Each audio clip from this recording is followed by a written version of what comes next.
Good afternoon. Good afternoon. What is going on, everybody? Before we get into the show, we got to show love to our sponsors. We want to take time to thank our sponsors, of course. If you need to get your carpets cleaned, couches, tile, and grout, move in or move out of a house or apartment that you're trying to get out to, get call What a Clean Solution, a family-owned mobile cleaning service that can clean anything from small carpets to making your car or truck look nice and like it came out the lot. Call 210-790-1410 and use the promo code TNT for 5% off your total cleaning. And that promo code is TNT at 210-790-410 for 5% off. And now we have our new sponsor, SeatGeek. SeatGeek is that life's event. We have the tickets, concerts, games, shows, and more. Use promo codes tacos, touchdowns, all capital letters, and get you 20% off your first purchase. SeatGeek, you can download the app, and when you proceed to check out, type in that promo code and get you $20 off your first purchase and enjoy all those concerts, games, and everything. It's not just football games. It's anything from going. If you like to go to the opera, we got that now. Use the promo code. Yes, sir. $20 ain't nothing to sniff at in this economy. Let's get it. Facts. So let's get into the show. Before I go into it, this idea of the buy and sell, I got to show love to Cowboys A to Z in the morning with Will Still. When I was watching the show, I was like, man, that's a good idea. I got Will. Yes, sir. So I got to give flowers to them because this wasn't my idea or nothing that I listening to. We should bring that to Tacos and Touchdown, and we're gonna do that tonight. So we got buy or sell. So we have three. Well, we have the coaches. We have two coordinators and a coach and two players. But first one I want to say, do you buy or sell Brian Schottenheimer and Mike McCarthy's offense? No. You go first. I always go first. Come on now. Okay. Understood. All right. So I actually am buying into when it comes to the Mike McCarthy and Schottenheimer offense.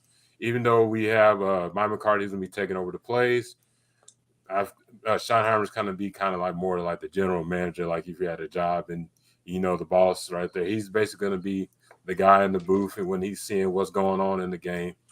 And just to go into a little bit of Schottenheimer's resume, his dad, of course, is the late, great Marty Schottenheimer. So he has that coaching pedigree in him. And he's been a coach since 1998. He's only in his 40s. And then being with in Kansas City with Mike McCarthy. So they got that connection, know each other. And then when you look at it back into when he was at his best years, when he was a coordinator for the Seattle Seahawks into points. 2018, they were 18th ranked in yards, 8th in points. And then it was in 2019, it was 9th in points. And then back in 2020, it was 8th in points. You could see and that's their style of offense, they're going to put points on the board. But when you look at it, you're like, okay, Kelmore offense, they did put points on the board, but it was on a consistent level. But having these two coaches' minds who have the experience, I can see consistency when they both love to run the ball, but it's not going to just be, we're just going to run the ball without a purpose. You're going to see them running with running back by committee. Because that 2018, it wasn't a Marshawn Lynch running back committee. It was, Chris Carson was his rookie year, Mike Davis, Rashard Penny, and just have Rashard Penny. It was another running back, but those are like the main ones that people probably know if you're like into the draft and guys that are.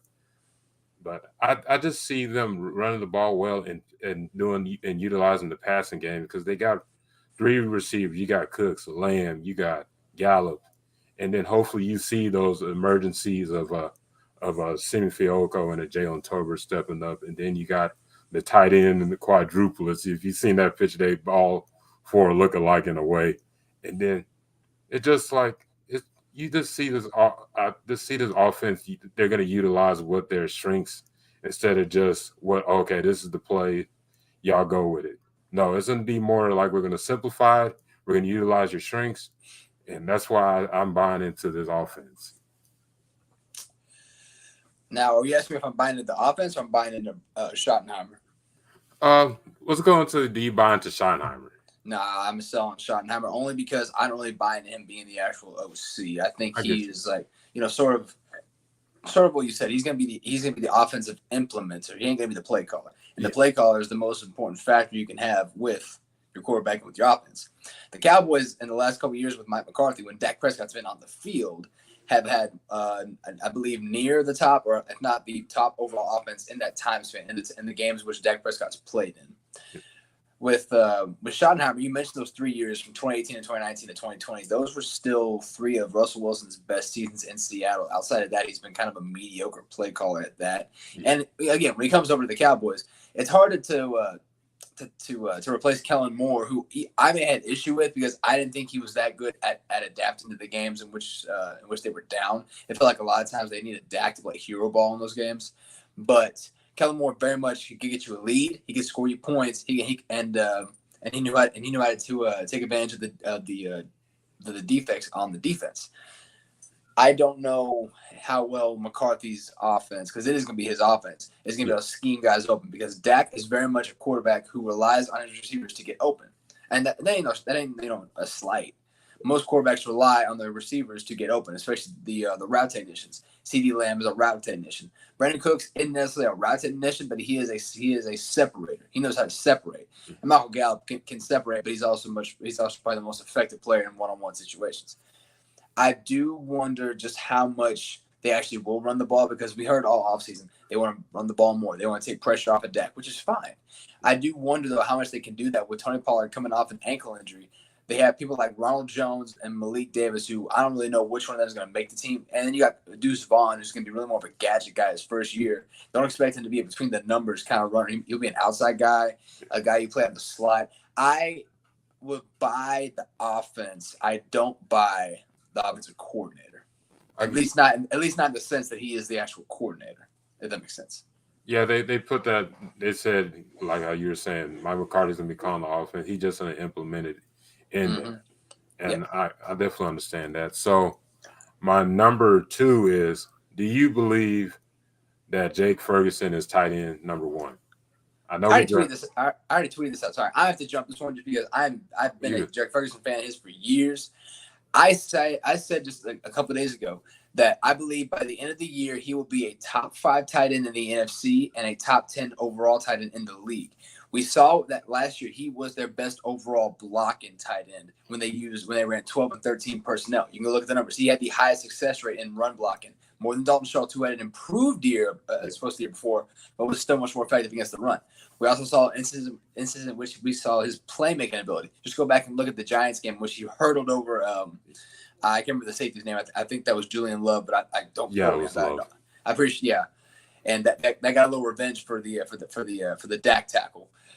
I see a guy who got minimal targets but was really effective. He had the highest catch percentage amongst qualified receivers among the Cowboys players. Now, the qualified receivers is a little skewed because he didn't have that many receptions, but he was incredibly effective. In fact, this is actually true amongst all his target in terms of players targeted 15 or more times. Dak had the highest QBR thrown to Jake Ferguson than any other receiver. Granted, I think he only threw his way 34 times. I can't remember where I put my notes, but it was something like that.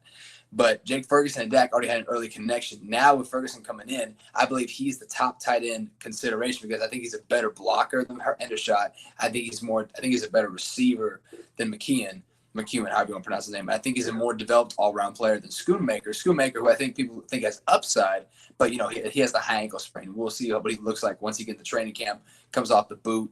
I think all 4 tight ends are probably going to make the roster. Like, they're all 4 good players. They all serve different purposes. Jake Ferguson is the most well-rounded. I believe Jake Ferguson is what they thought Dalton Schultz or even Blake Jarwin was going to be. He has the best of both worlds and that sort of ability. I am buying stock in him now if that was a real thing, and I ain't looking back. And then one thing you look at when it comes to Ferguson, he kind of plays a bit of a physical style more than the Dalton Schultz and the Jarwin did, because he's the one that can, like, if he sees guys, he kind of has that Jason Witten in him where he can try to he ain't afraid to put the helmet down on him. Sure. Yeah, and that's kind of what you kind of like when having a tight end, and especially when you look at Mike McCarthy's type of tight ends. He kind of has those physical tight ends, and he kind of fits that mold. So you selling or you buying?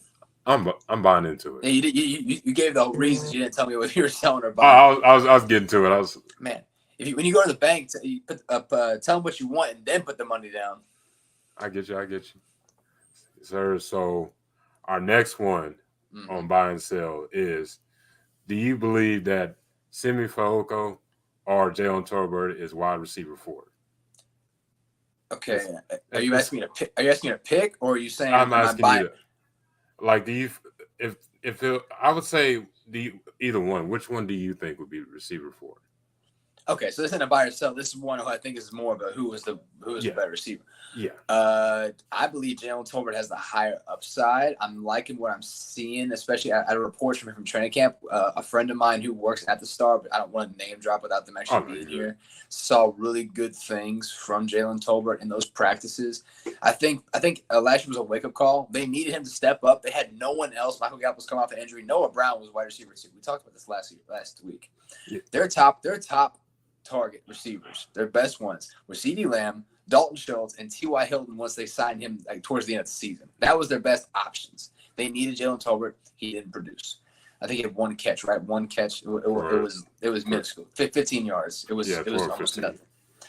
So if he has 2 catches this year, he'll have gotten better.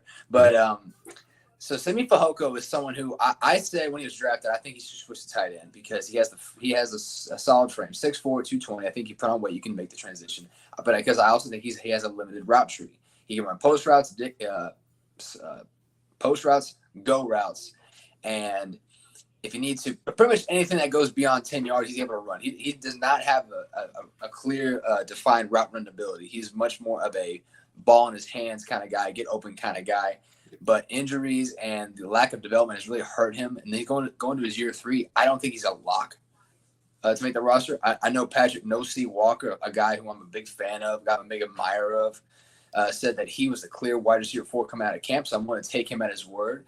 But I truly believe that just based on upside and because I ain't ready to give up on Tolbert just yet, I think Tolbert for me is wide receiver 4, although I know how much of a Fehoko fan you are.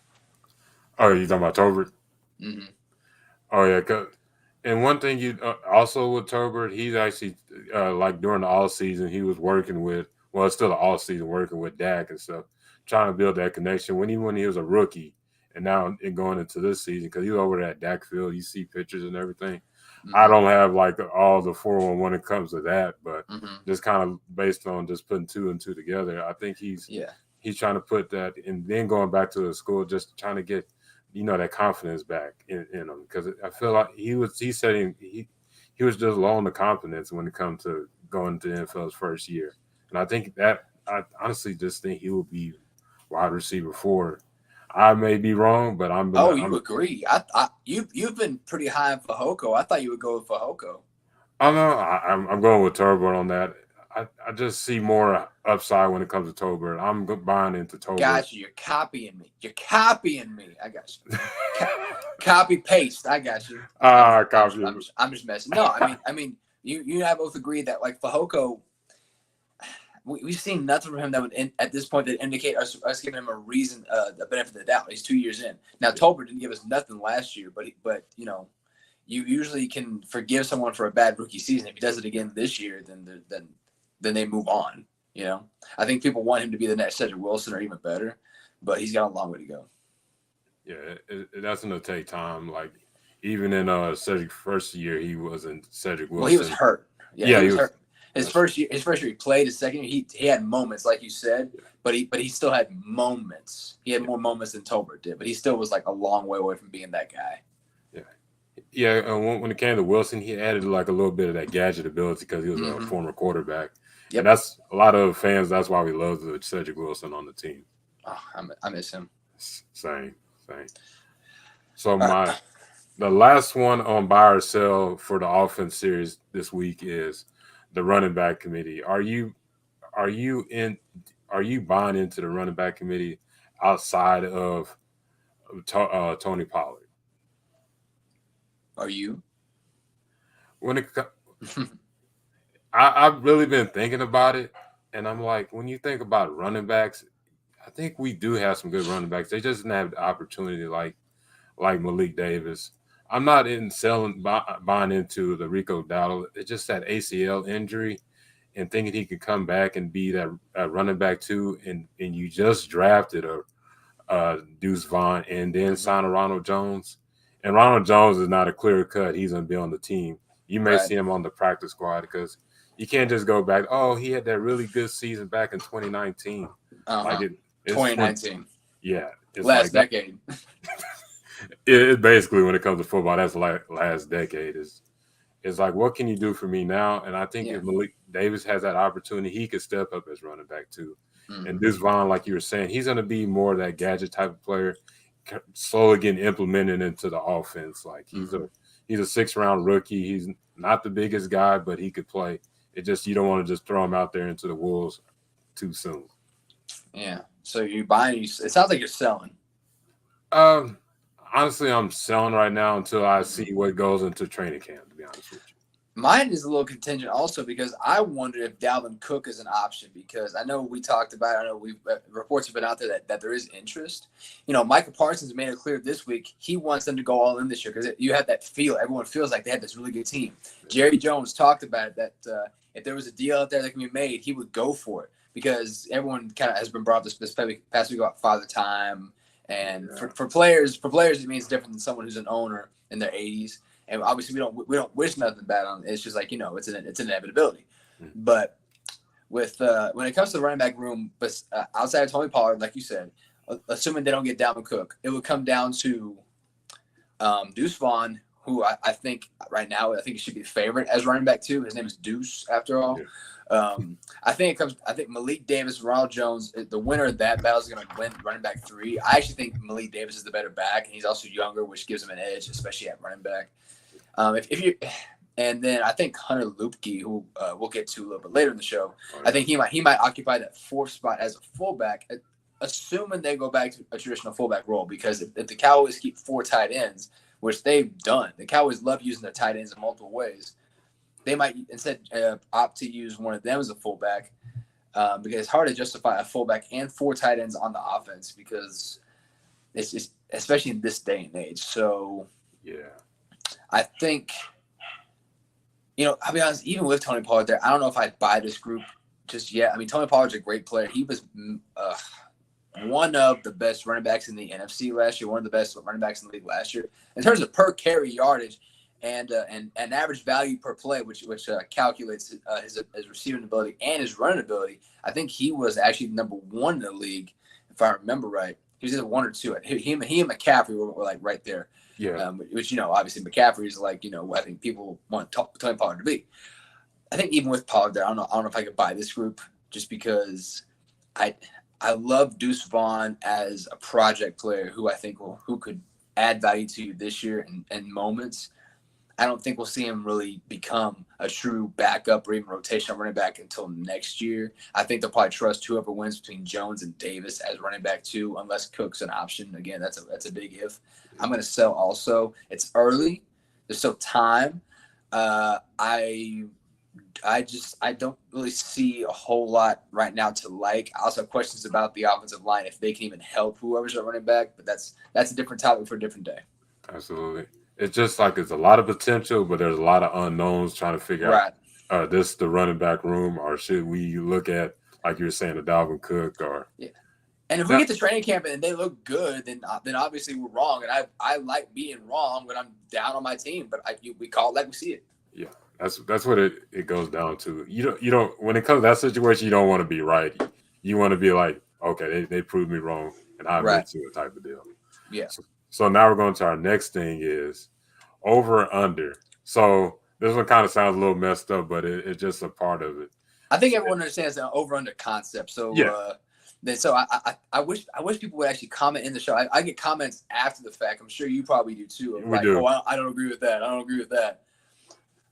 But I wish they would comment during. Anyway, let's do it. It's gonna happen. It's just a matter of time. But when it comes to over and under, the first one on there is, can Tyron Smith play over 13 games or under 13 games? Under. Yeah. What? I'll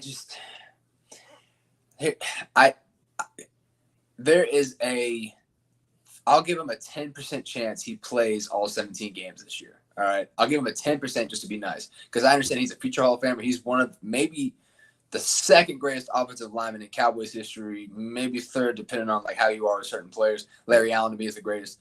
But he hadn't played a full season since before Dak was drafted. 2015 was the last time he played a full season.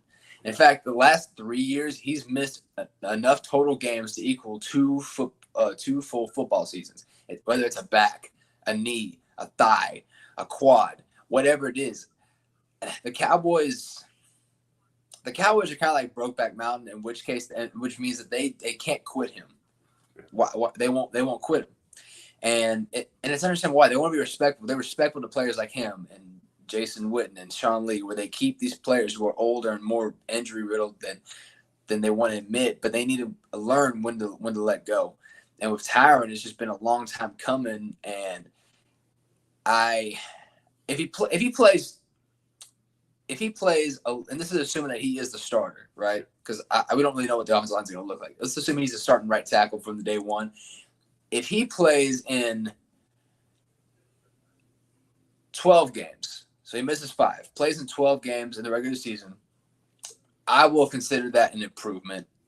That's only because, only just because it's a matter of if, it's a matter of when, not if, and it's also telling that like at that point, Terrence Steele at some point would have been cleared to play, but they preferred Tyron over him.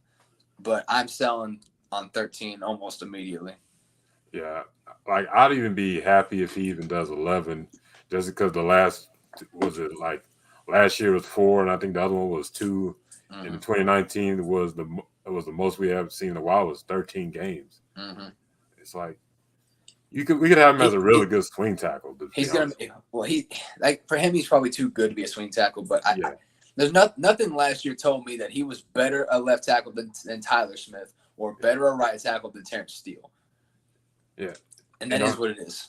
And the only reason why he was at right tackle because like what happened, he tore his ACL, and we had to. Terrence Steele tore his ACL. Yeah, Terrence Steele. I don't want to put that bad juju on Tyler. Yeah, no. Well, no, we don't want to put it on them. We don't want to put torn ACLs on anybody. Yeah, but Tyron was put out there, like you said, because Terrence tore his ACL, and they wanted to have their best 5. And even though Jason Peters, who was 41 last year, he was a better option at right tackle, and he was all right at best. I would have rather had them put Matt Waletzko out there had he been healthy, because I think he would have been the better option, which I think will also factor in some point. I would be surprised if Waletzko see some action this season, but that's down the line kind of stuff. But for now, I think you and I are agreeing that it's under on 13. Yeah, like if we get him at 11, I'm happy. But the next one is we heard a lot of good things about Michael Gallup to a lot of reporters saying he's got that spring back. And do you think Michael Gallup could get over or under 800 yards this year? Ooh, that's actually good, just because the Cowboys the last couple of seasons have had at least 3 receivers, whether it's tight end or wide receiver. Last year they didn't, but before that they had at least 3 receivers plus who would go 800 yards or more. So CeeDee Lamb is going to be their lead receiver. He just is. He's the top 10 receiver. He plays primarily in the slot. He can play outside a little bit, but he's just so good in the slot. We really didn't. Not many people use a first-round pick on a slot receiver, but when you have one as good as him, it's justifiable sometimes. Brandon Cooks makes this interesting, and so does Tony Pollard and Jake Ferguson, because Dak loves to use tight ends. He loves to utilize tight ends. I think even the combination of both Jake Ferguson and Peyton Hendershot, or whoever tight end 2 ends up being, I'm going to lean Hendershot, will probably take targets away. But this is assuming that Michael Gallup gets 800 yards, and he's only gotten to that mark, I believe, twice in his career. And so, and coming off a year in which he's more recovered, but he's also in his, I believe this is his going into his 6th or 7th year. And when you're a playmaker and you tear an ACL, a lot of times that's kind of a career death sentence. Not necessarily mean your career is over right then and there, but you won't necessarily be the same guy. Not everybody can be Adrian Peterson a year after tearing your ACL. I think so. I'm gonna say under, but just barely. I'm gonna say he gets like 700, 750 yards, but he's going to be like a touchdown guy. Maybe he'll be like 750 yards, 6 or 7 touchdowns, because Brandon Cooks and CeeDee Lamb are going to get the bulk of the targets, and that's just going to make this offense so much more dynamic. He's going to be the one-on-one guy or the deep threat that we need, who's battling against like those bigger corners. So I'm going to say just barely under. Yeah, I was thinking that same range. I was thinking between 770, 750. You're going over, ain't you? You're going over. I can just tell. I know you. You're gonna preface it, but you're gonna say over. You know what? Yeah, I'm gonna go a little over. I knew it. I'm gonna go at 810. I think literally just barely over. Yeah, it's barely over. I'm not just knowing that you have Brandon Cooks on the team now makes it interesting. Yeah, and then him having that deep threat ability, I think they're just gonna go to him a lot. He's a walking 1K. You have 2 potential 1,000-yard receivers, and if Michael Gallup gets somewhere between 750 and 850 yards as a third option, that ain't bad. No, it's not. He's getting paid well to be getting 800 yards. I knew you would go over though. I had a feeling. Yeah, we can't agree on all the stuff. We got to make the show a little fun. Yeah, absolutely. I mean, we don't want to force it, but I also it's not forced. But I also know how much as much as I love Michael Gallup, I believe you have more belief in him at this moment than I do. But I think I'm gonna let you do you on that one. Yeah, I like stories and just knowing that he's coming back from and hearing good news when it comes to camp. Mm-hmm. I just think he could be that 800 guy again, what he was a couple years ago.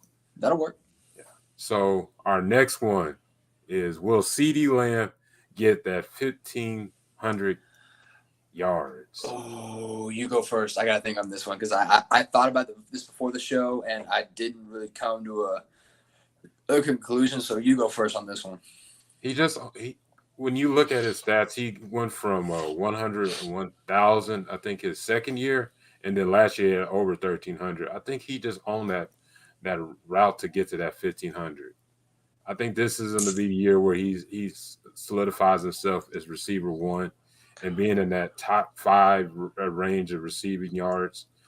And looking at 1,500 for last year, he would have been at number 4. Last year, he was number 6 in receiving yards.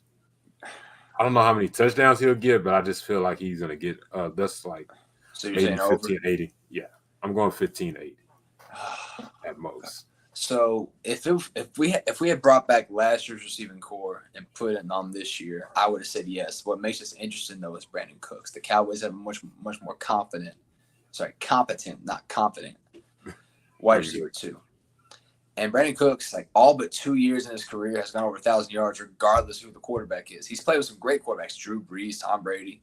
He's played with some good quarterbacks: Jared Goff. He's played with some people who happen to play quarterback, like Davis Mills. And Dak loves guys who can separate and get open, and Brandon Cooks can do that. Just the way like CeeDee Lamb can, but he has that second gear. Even though he's like 28, 29 years old, he hadn't really lost a step in speed. And again, this kind of goes back to Michael Gallup. The health of Michael Gallup does add something to it because Dak does love to give Michael Gallup chances in one-on-one situations. If he has them, especially if CeeDee Lamb is like either covered or has a safety over the top or whatever. What you thinking? I'm gonna say under. I'm gonna say like 1,300, but he's gonna have like 12 or 13 touchdowns. It won't matter. He's gonna have a ton of touchdowns. They have like 90 plus catches and like 12 plus touchdowns. He'll be under 1,500 yards. He ain't gonna have the Cooper Kupp season. I could live with that. Like, you got me when you had those double digit touchdowns. I'm like, shoot, I will say this though. I think this is the year that CeeDee Lamb overtakes Cooper Kupp as the best slot receiver in the game. And my guy Jake Ellenbogen, who covers the Rams for Believe Network and also has his own channel, covers the Rams, loves the Rams. He won't like that because I've called Cooper Kupp the best slot receiver in the game, but CeeDee Lamb is going to come for it this year. I'm calling it. So he's going to take the crown as he's going to be the best slot receiver in the game. Bookmark it, stamp it, whatever you want to do. Remember what I said. I'm going to put in a reel on the IG for sure. I'm gonna make sure we had that. Let him know. Oh yeah, okay, yeah. Just let me get an ad on there. IG. We're gonna let that happen. We're gonna stir the pot a little bit, but it's all good. But we're gonna get into our free agent spotlight, which is we're gonna do offense this week, and that is who a lot of people are talking about right now. because a lot of teams are needing offensive linemen, is Dalton Reisner, who's nice little tease there. You said everyone's talking about people like, oh, DeAndre Hopkins, Dalvin Cook. Nope. Yep. Nope. Surprise. I wouldn't. I think they got a lot of talk already. We need to show love to the guys that protect your quarterback and open up things for your running backs and give time for your quarterback to throw to the receiver. Your offensive line, who's 27 years old, was a 2019 second round pick by the Denver Broncos, Kansas State. And one thing he's known for is being a consistent pass blocker. I'm actually got the grades is between. He's been consistent when it comes to being a pass blocking. Yes. He had 69.6 between there, and the highest at 72.6. Are these the Pro Football Focus efficiency ratings? Okay. Yeah, those are Pro Football. I can't even say Pro Football. PFF. It's PFF. So, no, I mean they're solid. Yeah, they're. It's kind of like you could use it, but don't use that like it's your only thing. But I just wanted to put that in perspective because I know a lot of people look at PFF's stats, but the only and you ask yourself, okay, if he has good solid stats, why is he still a free agent? Well, is he's just coming off an elbow injury he had late in the season, and then his market value right now is $9.2 million. So that's a little pricey late in the offseason. You know, the thing about that value, I'm assuming using the Spotrax evaluation. They have good evaluations. A lot of times they're really good about hitting on it, but they don't really update those all that often because I think that was still early in the offseason. Yeah, that was really good. And the fact that no one signed him tells me that elbow injury still needs to take a little bit of time to recover from. Yeah. He's 27, like you said. He was a really good pass blocker, one of the best pass blockers for the Broncos, as a matter of fact. I talked to some people over at Let's Talk Broncos podcast. They work for Mile High Sports out in Denver. Friends to all of them. Broncos country has a lot of love for me, which is weird, but I got nothing but love for them. You know what I like about Reisner is that it's not just that he's a good pass blocker, but just that he has a good base when he has pass blocking. They talked about how he doesn't really get pushed back in pass protection. He gets moved side to side a little bit, but he doesn't really give up ground, which is good, especially if you need like a fill-in starter. What does hurt him, obviously, is the elbow injury. And if you're going to into a season in which we expect him to run a little bit more, then the power that exudes from your elbow is going to be key. So he might not be ready to go anyway. Reisner, to me, it seems like a player that you add maybe somewhere in the middle of the season or maybe near the start of the season, depending if someone gets hurt or if after roster cuts, something like that. I don't think he's going to be a training camp signee. At least I don't think. It's possible that his injury is quicker than normal. I don't think $9 million will cost him. I think, if I had to guess, maybe like $3 million for 1 year might be enough, but that's only if you expect him to start or at least play to start. Because if you remember right, I'll give you an example. The Colts signed Eric Fisher later on after the draft to be their, I think either right before the draft a couple years back, to be their left tackle, and he had just come off torn ACL also. So he was signed later on. So he was signed and then he played later on a $9 million contract for 1 year, and he just wasn't the same guy. I think Reisner's going to be a guy that you wait on a little bit, just see where you are, because the Cowboys signed Chuma Edoga. They drafted Asim Richards. They're bringing back players like Matt Farniok off an injury. Terrence Steele, I don't think will be ready to start preseason. Maybe not even the start of the regular season. We'll see how that looks. So right now the Cowboys have questions on the offensive line. If I'm them, I wait till I get out to Oxnard, see what I got. Maybe even see after that first preseason game what my reserves look like. Because if I'm not confident my reserves can play, especially at left or right guard, then I'll give Reisner a call. Until then, though, there's no rush to sign him either. Yeah. When you look at the left guards, you got almost about 4 guys that have opportunity to step up. It's like if one of those guys can't step up, that's when you definitely got to call Reisner. Right. Because I think, honestly, that you could look at Edoga could possibly be the starter. And if TJ Bass steps up or Asim Richards is the next guy.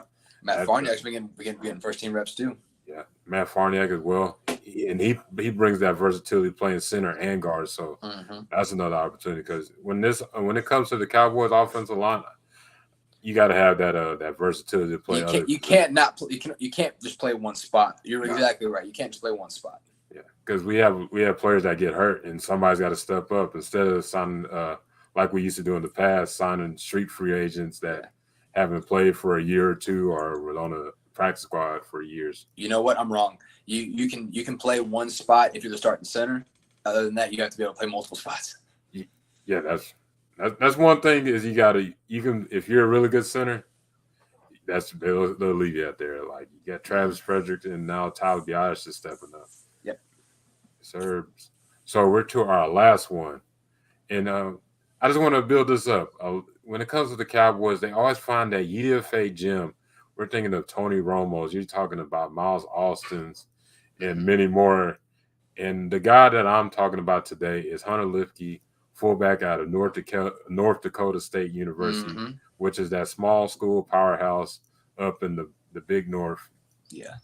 So yeah, they ain't no small school no more. They just happen to be an FCS team. But you're right. Yeah. Well,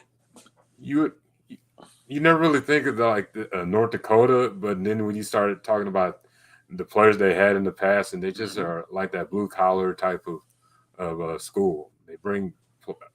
You got Christian Watson. You got the Carson Wentz when he was really in his first 2 years type of guys. Trey Lance. I almost forgot about Trey Lance. That's my apology. Cody Maw. Who got I forgot he got drafted by, but yeah, they put up players. Yeah. I think he got drafted by the Bucks. That sounds right. Yeah, because they did a comparison. Him and Jensen, they almost look alike. That toothless smile. But the reason why we're talking about Hunter Lipke, we're actually considering going back to having that fullback on the team, and that's a big transition because for the past 3 years we haven't had a fullback on this team because Kellen Moore doesn't believe in fullbacks in his offense. But do you think Hunter Lipke could be that fullback for us this year? Well, Kellen Moore may not believe in fullbacks, but Mike McCarthy has some great successful fullbacks. Oh, yeah. Namely, John Kuhn. And I can only imagine how AT&T is going to sound when they hear Lou. Assuming he gets those little 1 yard runs. You know, the Cowboys have been lucky enough that they've had players like Connor McGovern, for example, or even tight ends like Sam McKeon that could actually go back there and block. Sometimes they would even use Noah Brown as sort of like a flex Y receiver, sort of like what some people used to call a wing back, who was pretty much like a sub tight end kind of guy who would be a lead blocker behind the line of scrimmage. But you're right, they hadn't had a true fullback. They've had players like Nick Ralston and Isaac Siamalu who would come in and play that, but they didn't always necessarily use them in that way, at least not traditionally, because Kellen Moore liked to use versatile players. Hunter Lipke does offer a little bit of promise because not only does he play fullback, he plays some tailback. He's doesn't have speed. He's got burst. He's got a lot of size. He's a solid blocker. Pro Football Focus, since you want to bring them up. And granted, I take PFF with a grain of salt with pretty much everything they do. Okay, because even though it's analytical, it still has human error in it. They did rank him as the top-rated fullback in the draft this past April, for what that's worth. I think it's going to come down to this: if the Cowboys decide to go 4 tight ends and 7 receivers, which they've done the last couple of seasons, I don't know if they could justify themselves keeping 4 running backs, one of those being a fullback. But if they do, that's 15 players that are considered skill position. And then you got to factor in offensive line. If they go 9 or 10 bodies on the offensive line, how many quarterbacks they keep? They can keep 3 because the third quarterback doesn't count against the roster. But I don't know how, unless Lipke can just play fantastic special teams as well. Because if you're a fullback, you can't just play fullback. You have to be able to do multiple things, and they love to use those guys on kickoff returns, punt returns, kickoff teams. He has to be able to do multiple things. If he can only play fullback, but he can't do the other stuff, they don't need to. They have guys like Sean McKeon who can do those things. They have players like Malik Davis who can do those things. I give him a legit shot just because I think he's a really good player. But since we talked about offensive line versatility just a second ago, his versatility is what's going to decide if he's going to make the team or not. Yeah, it's just he got to make that because when you see him at North Dakota State, he like you were saying, he also plays some as that H-back type of guy where he can go out and get those catches. If he could bring that to the Cowboys and play special teams, I think they'll have him in the 53. And if they're gonna keep Hunter, I think they're just gonna have 3 tight ends because, like you're saying, if you have four tight ends and 4 running backs, you still need some room to get some offensive line depth. Then you take hits off the defense. You don't want to do that. Yeah. This is a deep defensive team. You can't afford to. No, you're looking at a defense that could be in that top 5 realm or even top 3, and you don't want to take any of that Top talent. 1. It could be top 1, and there wouldn't be no complaints on that. Like, No. Man, there have been some time where we've seen some Cowboy defenses that were in the bottom 3 or 32nd. We're not gonna talk about the Mike Nolan defense a couple years ago. No, we don't talk about Nolan. He's like Bruno. We don't talk about him.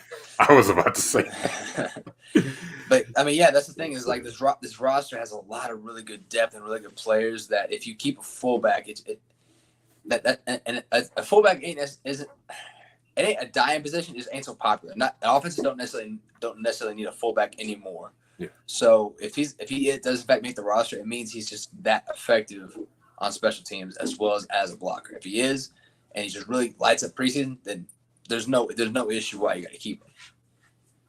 Yeah, I just love to have a fullback on the team. Maybe it's just because I grew up watching those early 2000s and late 90s, watching fullbacks just be a implement. Yes, Daryl Moose. He's talking about Michael Allstott. You're talking about Lorenzo Neal, some other guys. Mike Allstott deserves in the Hall of Fame. Just putting that out there. Sorry. Oh, absolutely. Like I don't think there's anybody that would disagree on that. Some people that don't believe in fullbacks, but Mike Allstott was that dude. You gotta check out highlights. Man, I just want that back in Dallas because you just think of like Super Bowl Dallas Cowboys team. They always had that fullback in there, and guys like Tony Pollard and them would definitely benefit having those type of guys. Sure. Yes, sir. But this has been a great show. Next week. We're gonna be talking about the defense because, like you said, we have potential to be that top 5 defense. And there'll probably be a lot more talk. There's gonna be probably even more talking points on that because there's a lot going on. Maybe even a special guest drops by. You never know. Yeah, you just got to stay tuned and make sure y'all share the show. And if you're an audio type listener, we got that now on Spotify. And if there's games going on, like sporting events or concerts. Y'all go check out SeatGeek, download the app, get you $20 off your first purchase and share it with everybody. This will help Tacos and Touchdowns grow. You don't have to listen to the show. Literally just put it on, turn the volume down, do what you're doing. and just help us out like that. Yeah, if you're like you want to support us and you're not a sports fan, just like you said, just turn the volume off, press play, share with the next person. They'll tell them to press play and mute. That we still get the views, but if you don't want to look at us, just put us on Spotify. Even turn your phone over. Yeah, we may not be the faces you want to look at, like you said. Go to Spotify, but we're the voices you need to hear. Yeah, absolutely. Okay, that sounds like a quote that you could put on a billboard. I might have to write that down and then put you. Yep. Yes, sir. But this has been Tacos and Touchdown Live. Y'all have a good weekend. And happy Father's Day to all the fathers out there as well. Have a good one. Peace. Taco Thursday. Yes, sir.